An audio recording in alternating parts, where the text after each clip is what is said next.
Welcome to our first game of Fuzzes and Fantasies. Introduce your characters. I'm Josh. I'm a level 10 circuit smith. I have a plus 10 in height as well. Good with people, there's a plus 3 there. I have a negative 23. It was higher, it went down in math. My name is Daniel Danger. I'm a level 38 ink mage with a plus 48 in Asperger's, a negative 12 in nutrition, and a plus 6 hoarding bonus. I have that hoarding thing too. It's an issue. Let us begin. The year, 1974. Mike Matthews awakes in a cold sweat, his nightmares haunted by a blue and red behemoth, the Univox Superfuzz. He comes into work the next day and calls the two of you into his office and commissions you with a task that would allow you to scribe your names on the great halls of EHX. Yes. He commissions you to create an octave fuzz worthy of the name Electro-Harmonix. Should you succeed, you will be rewarded with treasure troves from the ancient halls of Reverb, from the mystical lands of Chicago. What do you do? Really? Yeah. We just started I a was game. fully engaged. We're kind of on a tight schedule. I've been working on this campaign for like 3 months. I'm sorry.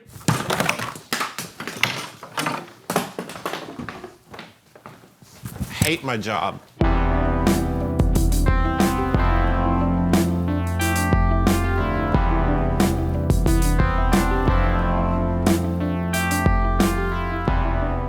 So before our game of Fuzz and Fantasies was so rudely interrupted by Addison, I had commissioned the two of you to create an octave fuzz from the 70s for Electro-Harmonix, and unbeknownst to me, you guys kind of already started doing this project. We've been working on it for 2 or 3 months, I think. It's kind of weird how that happened. You didn't know. It's coincidence. How did this whole thing start? We have tons of stuff all over the table. Daniel and I want to work on some stuff, and we're like, where do we start with this? And we both really love Electro-Harmonix. He loves it much more, to be fair. I have issues. The thought here is, from my perspective that we share, this is the best looking era of pedals ever, specifically Electro-Harmonix being the best looking pedal brand ever. Every pedal is like, maybe unintentional, maybe a little bit like outsider art sort of thing, but there is a visual language there that is unmatched as far as I'm concerned, especially in that certain kind of late 70s or mid to late 70s, early 80s aesthetic. It's just flawless to me, and I don't think anyone stuck that same landing. So you guys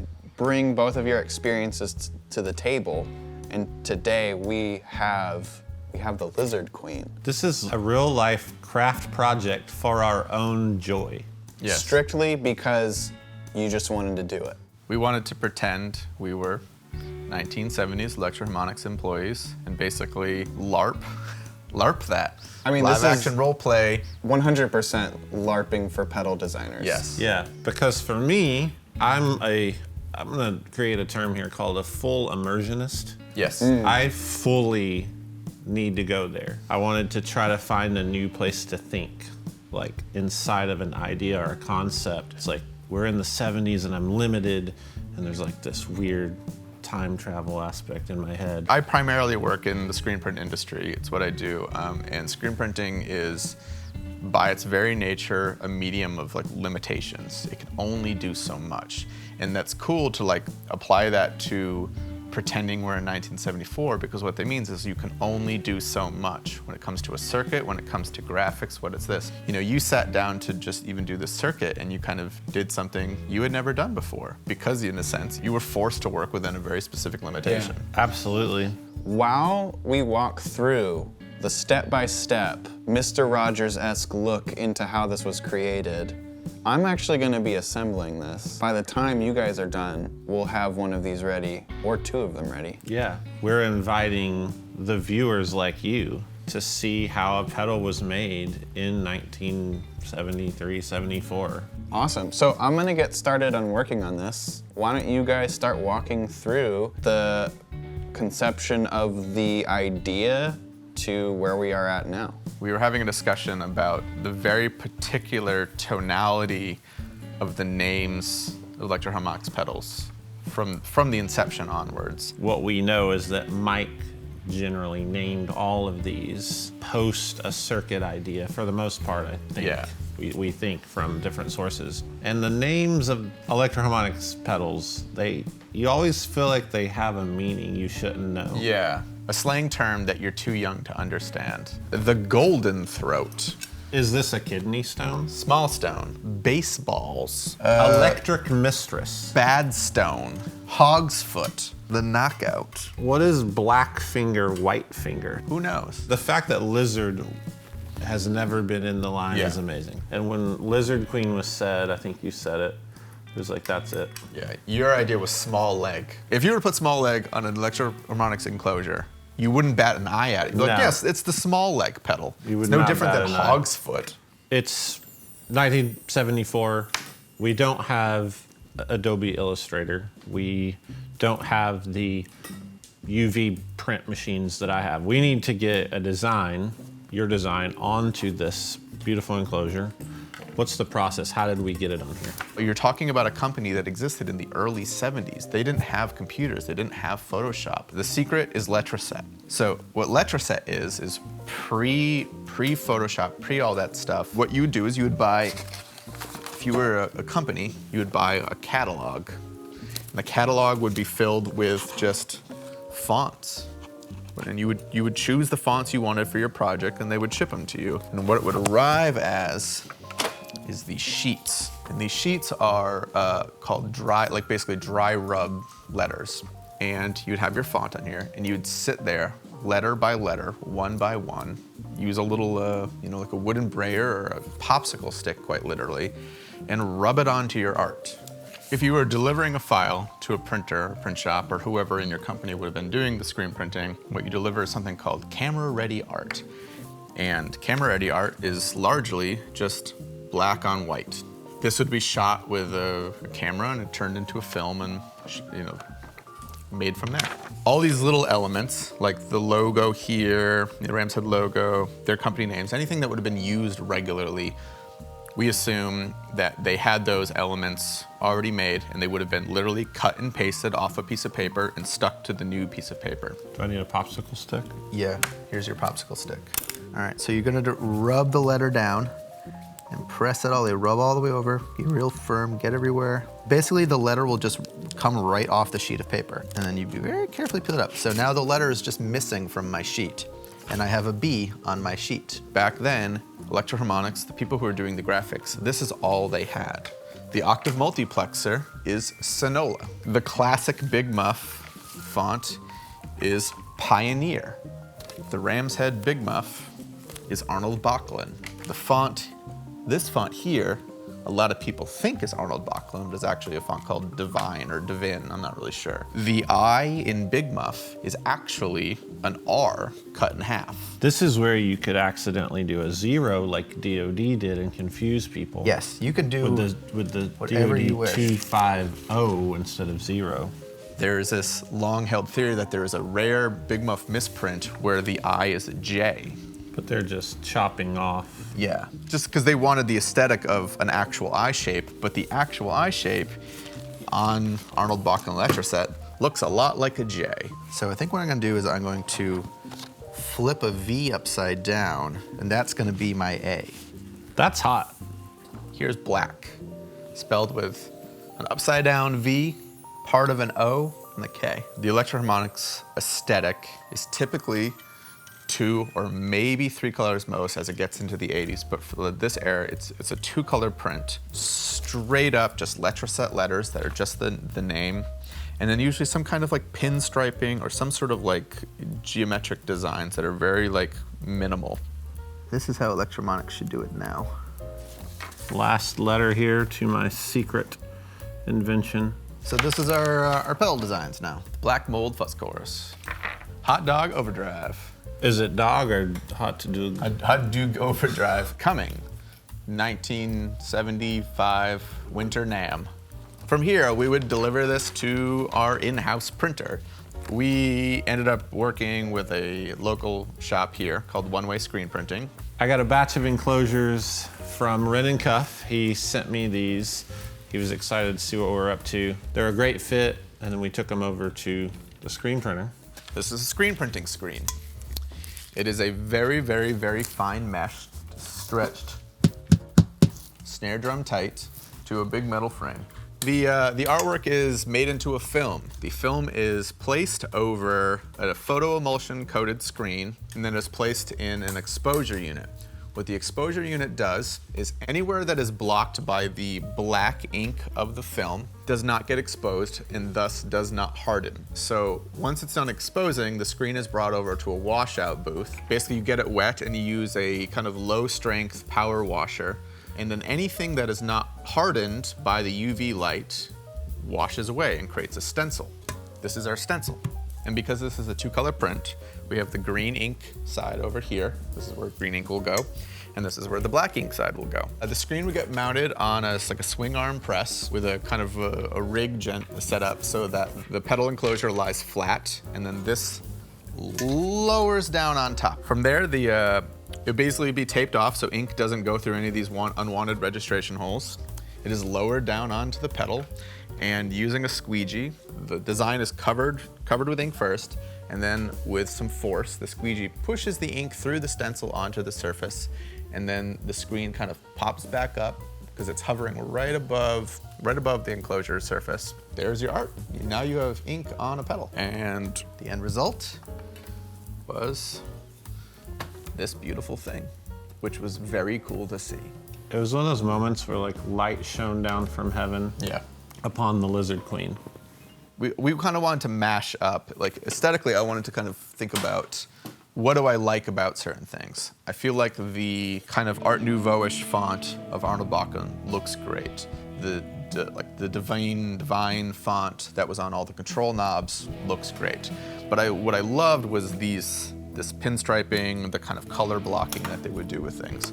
So eventually where I ended up was that I kind of did a mashup of Big Muff, the octave multiplexer, and then I did that thing where we cut up certain letters to make new letters or misuse things. So in this case, the I in Lizard is the correct I shape, unlike a cutoff R, but I actually used a J instead to kind of give it more of that hanging tail to fit the vibe of the word lizard.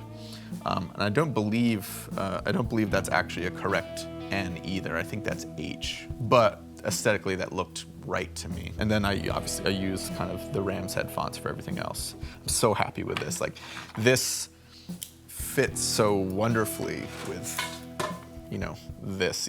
It looks correct to me. So I am working away here, assembling the first ever Lizard Queen. Looking good on that prototype. It's looking good. It's been a second since I've assembled a pedal. It's been like 5 years. Probably like 5 years. So once you guys have the name Lizard Queen, which is kind of cool that you guys started with the name, how did you decide what kind of circuit that you were going to want to put in a pedal called the Lizard Queen? We landed on an octave fuzz because, shockingly, despite the Super Fuzz being huge, Octavia coming along late 60s, the Fox Tone Machine being in existence in our role-played time, which is, we're saying Ram's Head, 73, 74, Electro-Harmonix had no octave fuzz. My job was to do the circuit and to work with you to make this product. So the way I approached it, the Big Muff is successful, let's stay with that style of gain staging. And so the way I made this is I took on my breadboard at home, I worked on this a few nights, only using vintage transistors of the era, nothing dated after 74. So I have big piles of this stuff. I went through and I chose 4 particular types of transistors that I'm really fond of. This is a point-to-point board. So this first transistor, your guitar goes in, and this is a 1-stage fuzz, where I'm just clipping the mess out of this really amazing transistor. And then we go into transistor 2, 3, and 4, and these are essentially creating the octave portion of the effect. So this is fuzz going into an octave style effect. And I wanted it to stay really simple. I didn't want to overcomplicate it. A lot of these fuzzes, like Tone Machine, you flip a switch for octave. Yep. Let's do that with a knob. There's not really any octave fuzzes like this. It's also worth noting that because we wanted to do this very specific kind of enclosure, we knew that we had 3 knobs and a switch. We're forced there. Yeah. Yeah. We decided to keep the switch and on and off because that's what they did of the era. And so yeah, 3 knobs. Volume had to be a knob. And then this is where the dilemma is. Is it a fuzz controller? And I was like, I'm just gonna make the fuzz. Like on muff circuits, that center knob is almost always turned all the way up. So it's like, why even make it a knob? Like, just keep it there. So we ended up with the controls being volume, a control that we ended up calling balance. It had all these other names. It's not a tone control, but it affects the tone. It's not a gain control, but it affects the gain. Unlike Electro-Harmonix, there's a subtext. You want to explain that? Every Electro-Harmonix pedal having kind of like a clever pedal name, the knob descriptions are always really utilitarian. So where we landed was because this was the Lizard Queen, and you've got kind of, let's assume this is the gray rock and the lizard kind of sloped around and wrapping around it. We ended up calling this side all the way is called Shadow, and this side is called Sun. They never really did that, but when I put it on there, it felt right. So in the Shadow, it's a more mellow, not necessarily darker, but it has a darkness to it. And then when you're in the full Sun, it's more blistering. Yeah. The way that the fuzz effect feels. It's one of my favorite things I've ever seen in a circuit like this. And then octave, again, usually it's a slider switch or it's just always octave. There's a blendability, so if you turn the octave control down, this is not an octave fuzz, and you can blend in from 1 to 10 how much octave you want, and I think that's unique. I feel like this is perfectly symbolizing how they thought about circuits. Borrowing, making better, a package that's sellable, marketable, beautiful, and interactive. And if a store owner in New York City, you go down to Manny's, it's in there, the guitar player can pick it up with no help and use it. That is Electro-Harmonix to me. It's the perfect octave fuzz. It's great, I love it. And Nick has just now, I believe, finished assembly. Let me see for a second before we put the backplate on. Here it is, ram's head knobs, LED in place, foot switch. That's a pedal, Daniel. That's awesome. I love this. And then that's the prototype circuit in there. Nick, I have to say, very good wiring. So we put the back enclosure on, and then maybe fire it up. Lizard Queen on bass and electric. I'm gonna play it through a Electro-Harmonix MiG 50. Yep, one of the hand-wired ones. Which you should go buy. They're a great amp. They are. 1, 2, 3, 4.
Love with this because we made it. Yeah. And we love this aesthetic. I mean, come on.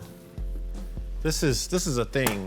This is an unrivaled visual This style. is so beautiful. In the comments, if in some alternate possible parallel world, would you be interested in us somehow, like, what if we could get involved with EH and like Team up with them. maybe do like a limited run of these? We do it all, and then like maybe they let us. I don't know. I want to dream big. Mike can say no and I'll be like, it's totally cool. Because that's why we have faux Electro-Harmonix here. This is a love letter to But them. maybe, what if it said Electro-Harmonix? What if it just became a thing? In the comments, just light it up. If you would be interested in a Lizard Queen octave distortion, I'm dreaming big.